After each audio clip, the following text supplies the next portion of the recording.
Bâtir le plan de montée en compétences. Qu'est-ce que cela signifie?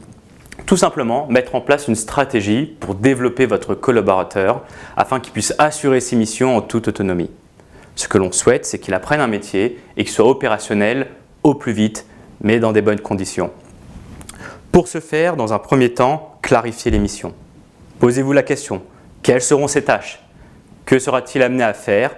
Listez-les, thématisez-les et faites-en une fiche de poste.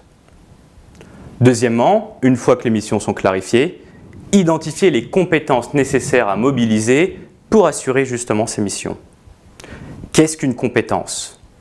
On entend plusieurs choses sur la compétence. Savoir-faire, savoir-être, connaissance ou savoir. Sachez qu'il existe plein d'autres compétences. Compétence est abstraite. En réalité, elle se manifeste dans une situation de travail, dans un contexte bien précis ou spécifique. Ce que l'on souhaite, c'est observer cette manifestation. Ce que l'on veut, c'est que notre collaborateur, votre tutoré en l'occurrence, puisse s'adapter à toute situation de travail en mobilisant justement ses compétences. Donc son savoir-faire, son expérience, ses connaissances et ce qu'on appelle le savoir-être ou savoir-faire comportemental. Il est important d'identifier ces compétences lorsque l'on met en place un parcours de montée en compétences. Y aller par étapes pour pouvoir identifier les niveaux d'exigence que l'on souhaite atteindre. Ce collaborateur aura des objectifs, aura un plan. Il est important de savoir pour chaque mission à quel niveau d'exigence nous souhaitons l'atteindre. Le premier niveau qui est un niveau de connaissance. Apprendre, mémoriser, connaître. Premier niveau de base. Deuxième niveau qui est un niveau de compréhension. On voit bien qu'il y a une différence entre connaître et comprendre.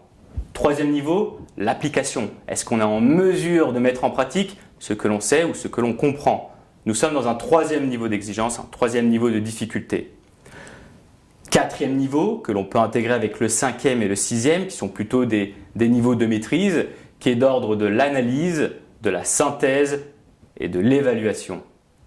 On comprend bien que pour analyser des informations, les traiter, en donner des informations nécessaires, il faut avoir une certaine expérience, une certaine compréhension de ce qui est demandé.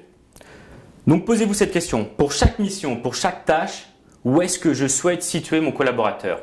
Un niveau de connaissance, de mise en application, d'analyse, voire d'évaluation. Si on souhaite qu'il nous fasse un retour sur l'efficacité du travail ou qu'il fasse une autocritique sur sa productivité. Une fois qu'on a défini, qu'on a clarifié les missions, qu'on a identifié les compétences et qu'on est précis, concret et concis sur les exigences que l'on souhaite avoir avec notre collaborateur, nous construisons notre stratégie de montée en compétences. Elle se monte sur 2 ans, 1 an ou 6 mois. Elle se fait par étapes. Elle se décompose en trimestres, c'est plus simple. On se concentre sur le premier trimestre et là on va pouvoir mettre en place des objectifs plus concrets, plus opérationnels sur 2 ou 3 semaines. Dans l'objectif bien évidemment d'atteindre notre finalité d'1 année ou 2 pour que notre collaborateur maîtrise son métier, soit autonome et responsable.